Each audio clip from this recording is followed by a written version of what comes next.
Audio Jungle.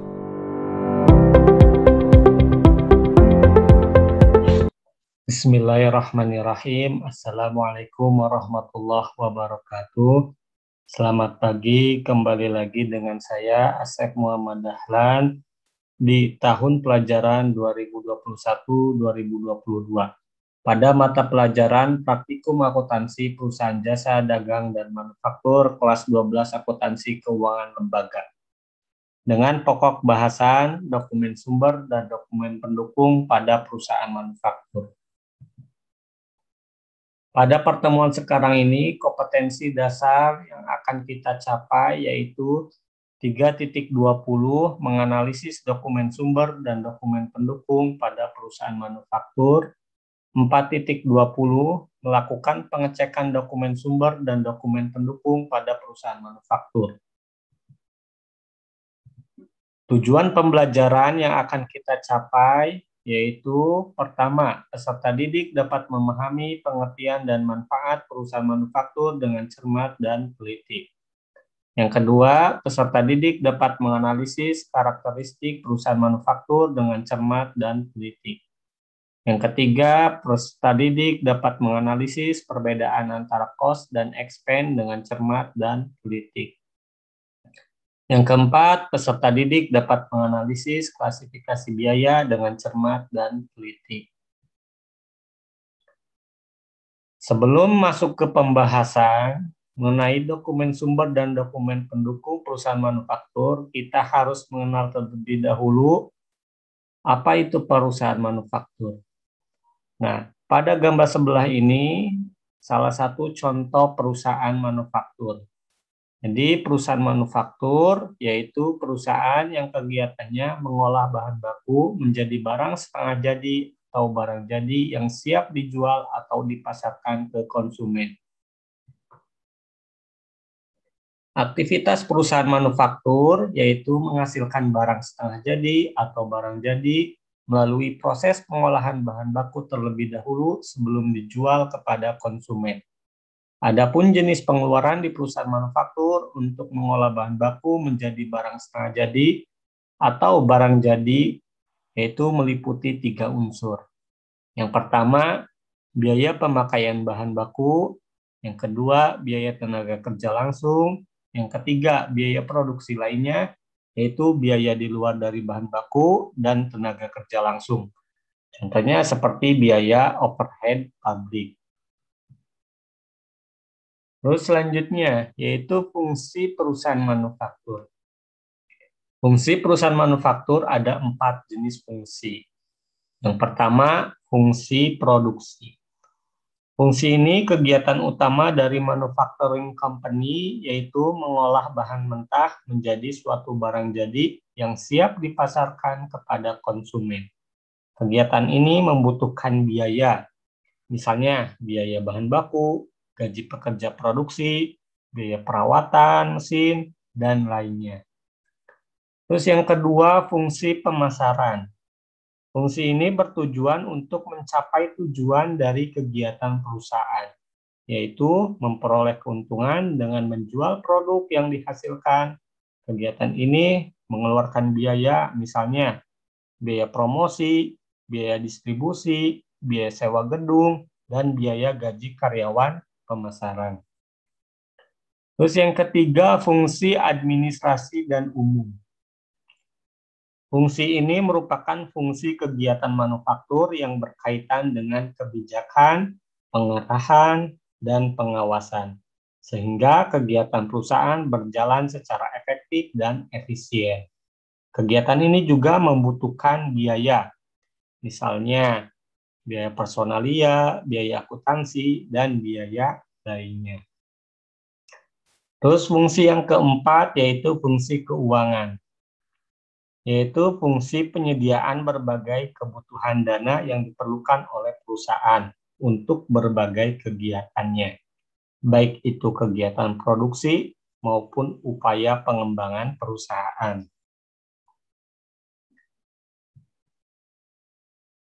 Terus selanjutnya yaitu karakteristik perusahaan manufaktur.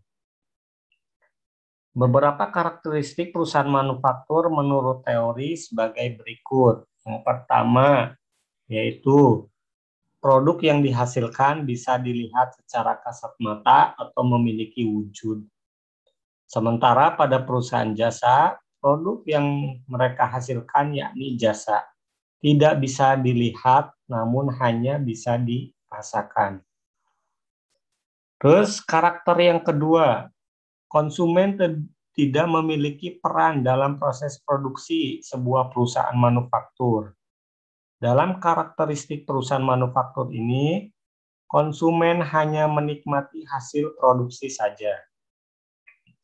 Terus karakter yang ketiga, yaitu konsumen bisa menilai suatu produk saat belum menggunakan produk tersebut atau juga setelah menggunakan produk tersebut.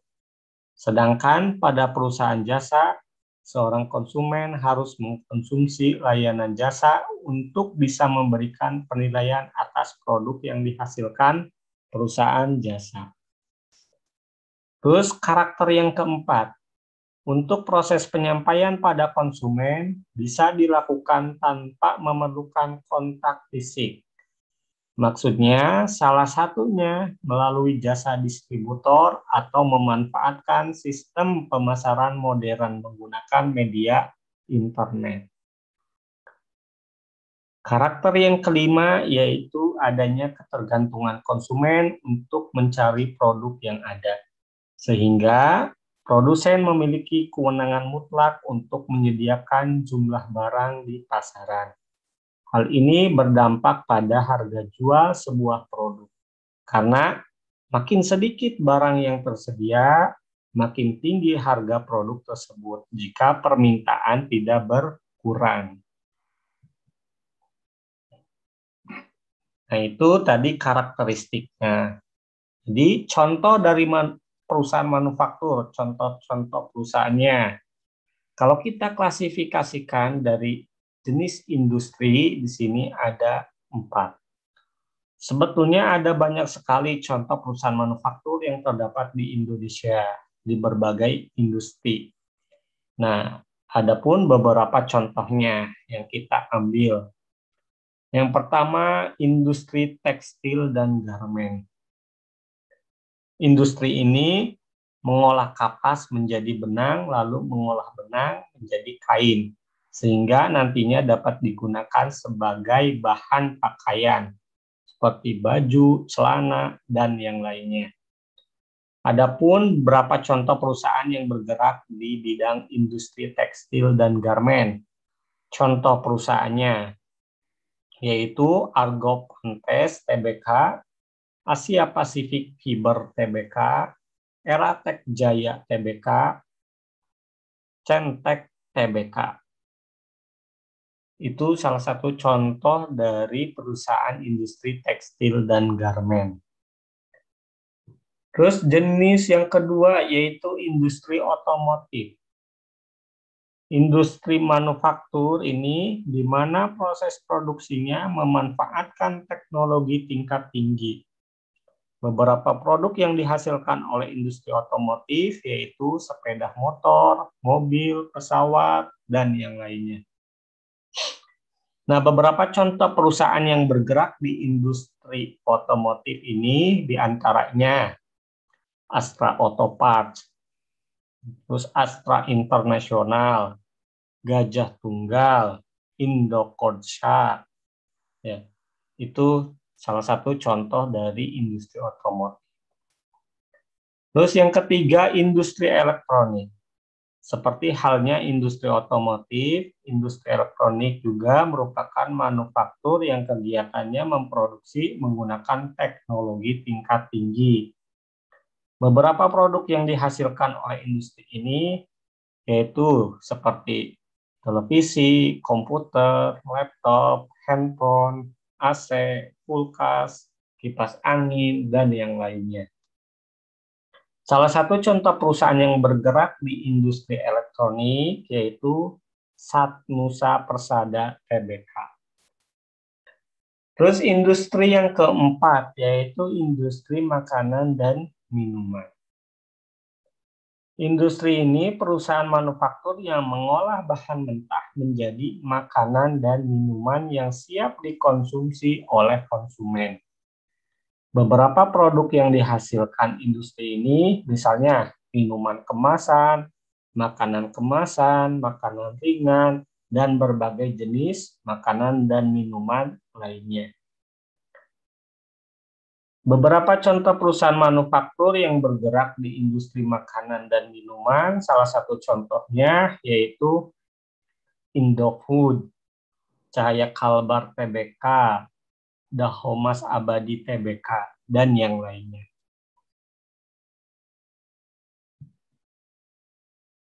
Terus selanjutnya yaitu perbedaan antara cost dan expense.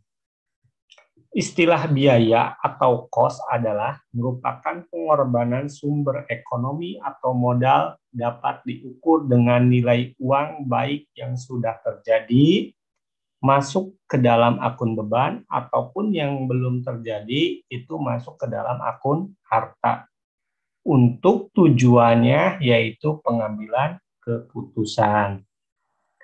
Kalau istilah cost bisa dipakai untuk istilah biaya, atau harga pokok, atau harga perolehan, atau harga beli.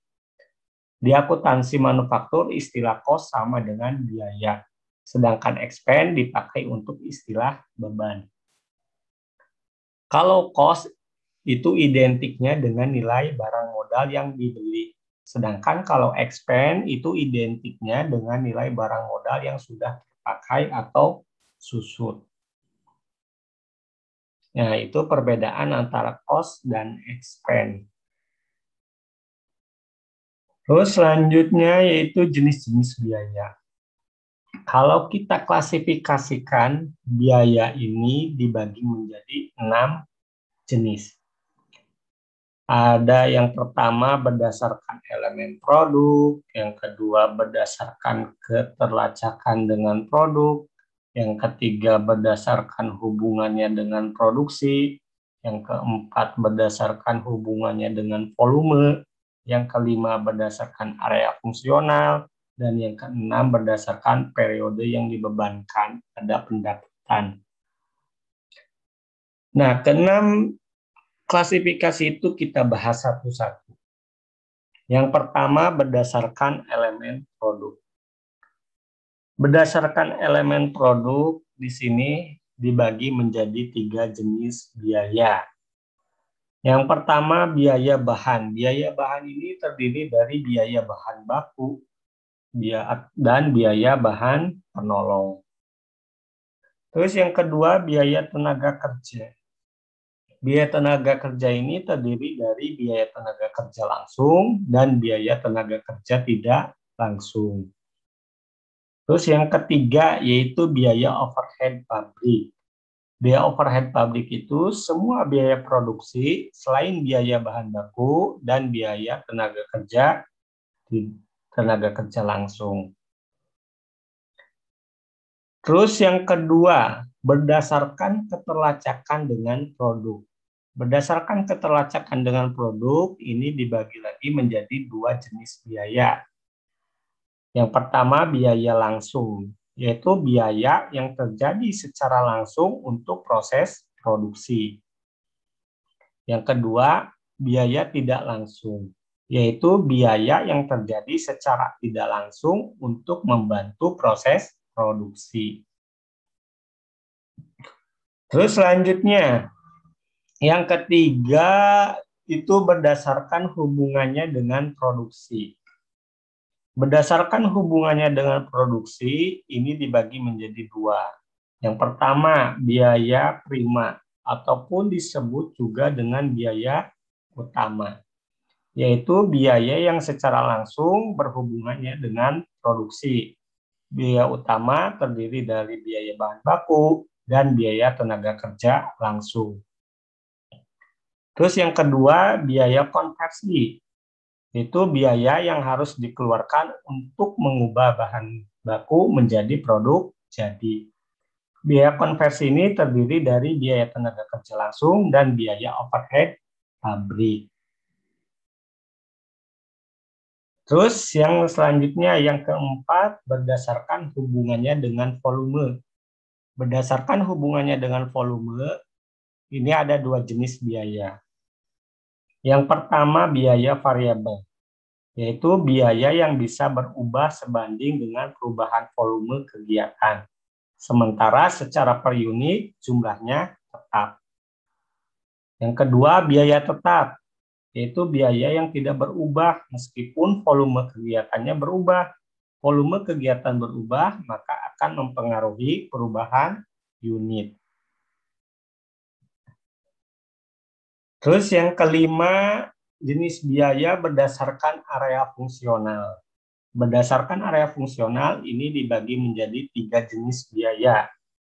Yang pertama, biaya produksi.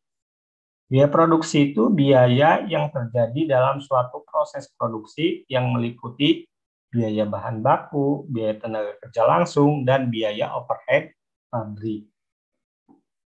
Yang kedua, biaya pemasaran, yaitu biaya komersial yang terjadi karena adanya penjualan atau pemasaran produk jadi kepada konsumen.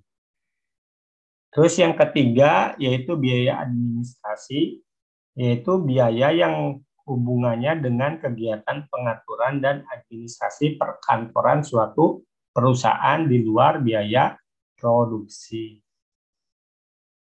Terus yang keenam, berdasarkan periode dibebankan pada pendapatan. Berdasarkan periode dibebankan pada pendapatan ini dibagi menjadi 2 jenis biaya. Yang pertama, biaya produksi, yaitu semua unsur biaya baik secara langsung maupun tidak langsung yang dapat dihubungkan langsung dengan produk jadi. Terus yang kedua, yaitu biaya periode. Semua unsur biaya baik biaya langsung maupun tidak langsung yang tidak dapat dihubungkan langsung dengan produk jadi. Nah, itu klasifikasi biaya ya. Terus selanjutnya yaitu elemen biaya produksi. Dalam proses produksi suatu perusahaan manufaktur yang akan menghasilkan produk itu membutuhkan berbagai elemen biaya produksi, yaitu yang pertama biaya bahan. Biaya bahan ini terdiri dari biaya bahan baku dan biaya bahan penolong. Terus yang kedua, biaya tenaga kerja. Terdiri dari tenaga kerja langsung dan tenaga kerja tidak langsung. Terus yang ketiga, biaya overhead pabrik, yaitu biaya yang terjadi tapi di luar dari biaya bahan baku dan biaya tenaga kerja langsung. Nah, itu materi yang kita bahas pada pertemuan sekarang ini ya, mengenai perusahaan manufaktur ya. Nah, kita berjumpa kembali minggu depan melanjutkan materi yang sekarang ya, mengenai dokumen sumber dan dokumen pendukung pada perusahaan manufaktur. Cukup sekian. Wabillahi taufiq wal hidayah. Wassalamualaikum warahmatullahi wabarakatuh.